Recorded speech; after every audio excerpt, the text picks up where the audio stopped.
wheel spin. Fair to say this is not a fast car.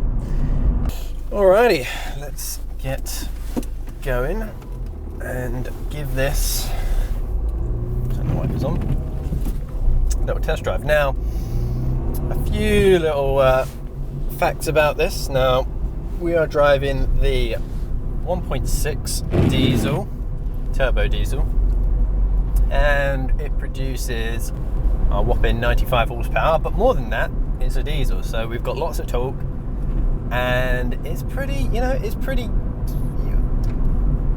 I don't want to say fast, but the acceleration is bad. It's never had any major mechanical problems. We're now on 131,000 miles, which is pretty good. You can't complain. Gets you where you need to be. You can rely on it. Like I said, it's a diesel, so it likes to be driven. The worst thing for a diesel car is to not be driven. If you're only doing short commutes, maybe stick with the petrol.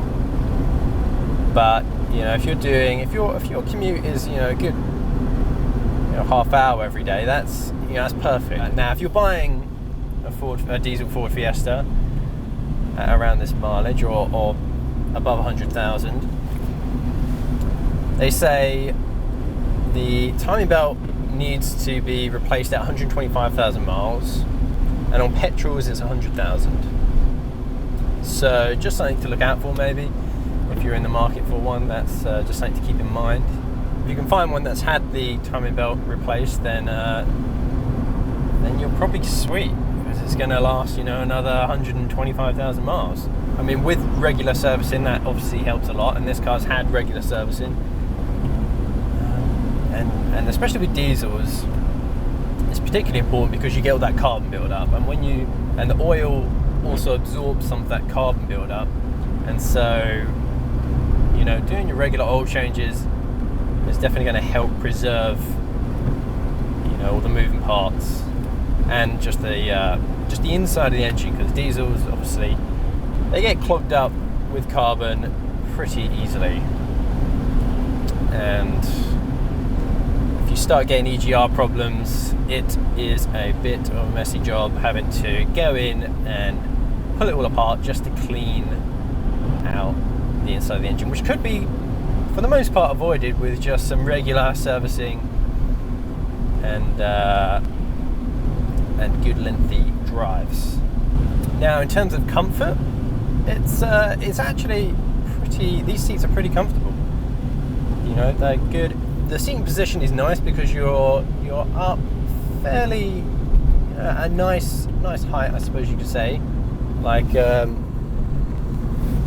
where you can kind of stretch your legs a bit if you need to, and it's not too fatiguing after a long drive. And as you can tell, it's pretty quiet in here. I'm actually quite surprised. It's got everything you really need. If this is your first car, it's a pretty solid option. It's hard to go wrong with the Ford Fiesta. Now, hopefully my little photography spot isn't too busy today. Sometimes it's a bit busy. Sometimes you get the people, I suppose the boy racers, or occasionally sometimes the drifters like to come down here and pitch up in our spot. And but the weather's been a bit rubbish today, so I'm betting it's pretty quiet. Actually, you know what? No, we'll go a bit further up, and actually this is a great point. Do a little 0 to 60.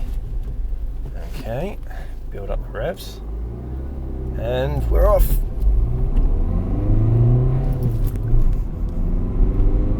Okay, 30, 40, 50, still going, and there we go. There's 60 miles an hour. I probably could have launched that a bit quicker, but you know what? I think that kind of shows you, the absolute incredible performance from the Ford Fiesta. And if you like these videos, like and subscribe, and one day, you know, maybe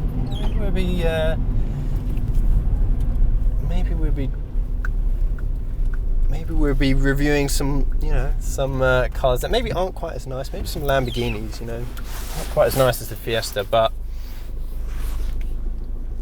you know, it would be nice. I would enjoy it.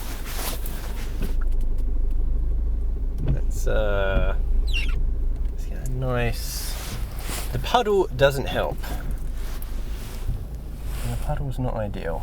And I'm going to try and. There we go. Let me. You know what? I'm gonna pop this up, and then we'll be right back. All right, guys. Here we are. Do a bit of a walk around, as you can see. So you can see all the angles. Now I tried not to get it too dirty because it's currently up for sale, and we don't want to have to wash it again. I may have already got it a bit too dirty. Oh well, it's fine. You know, we do it for you guys. Let's open the bonnet. Let me show you what we're working with. Is it on this side? It is. There we go. Now, it's not quite, you know, it's no Lamborghini, I know, but you know what? This is better. You'd rather be watching this than you know, some Lamborghini review. But here we are.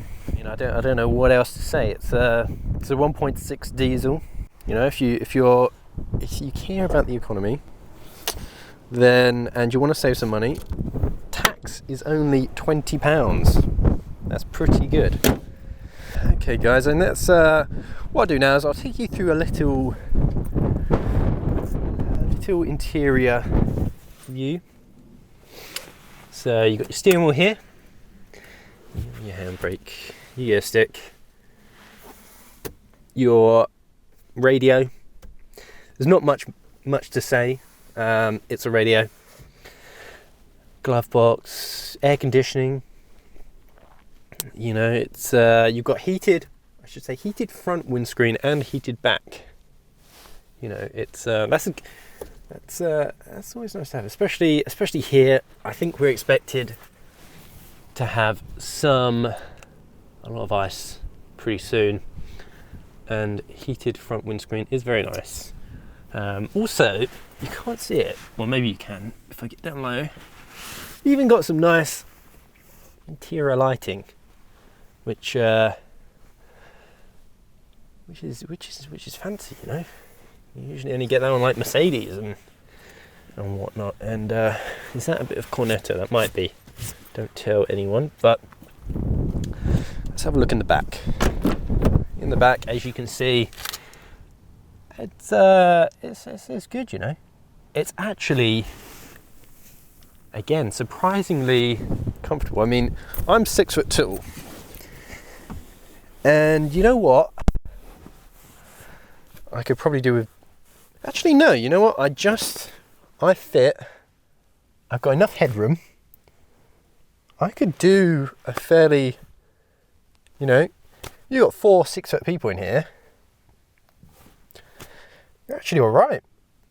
I know there is a middle seat. Maybe that would then become a bit too cozy for my liking, but you know, it's got a good amount of space in here. If you're concerned about back seat space, I really wouldn't worry too much. I mean, yeah, this is, like I say, this is the 4-door version. There is a saloon, but you know, the 4-door is pretty good. Look at that. We have wind down windows. They're not electric, but you know what? That's never going to break. No matter how many times you wind that up and down, that's never going to break. Right, let's have a look at the boot. Now, pretty good in here. As you can see, I've got my telly, which you know, I take everywhere I go. But this gives you a good idea of, because this is about the size of your carry-on suitcase. So you can imagine you could probably fit, I'm going to say 4. You could probably fit like 4 of them in there. I mean, like I say, you remove this parcel shelf, stack them up, you know. You could even put them, yeah, look at that. Look at, I mean, think about it. If you do a lot of production, I mean, you could even, in fact, I mean, I almost think you could fit more than 4. It's, you know, like I say, it's decent. I took the steering wheel cover off. I'm just not a fan of them. And even, let's have a look under here. Even all the bits and pieces for changing your tyre. Anyways, guys, I hope you enjoyed this little video. A bit short, but I just wanted to, you know, take you on another little test drive. And if any of you are thinking of buying a Fiesta, I just thought maybe this will help. Maybe this will give you a bit more perspective about the car. I mean, I'm sure it's got to be one of the most common cars in the country. I mean, for good reason. It's hard to go wrong with the Fiesta.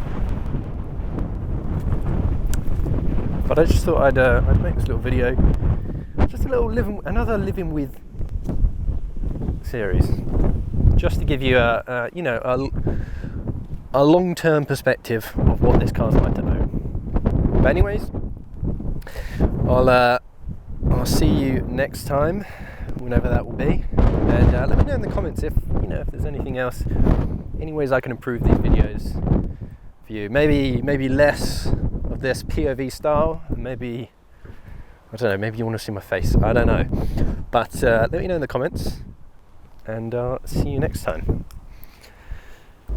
Let's go. Wheel spin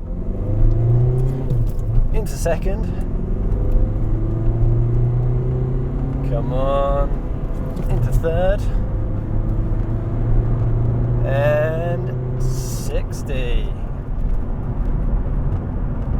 Now, maybe I'll put a little timer at the bottom of the screen, but if correct, it should be about 11 seconds. Now, this is a bit of a cold day, so hopefully, you know, that'll give us a bit more of a boost, but fair to say this is not a fast car.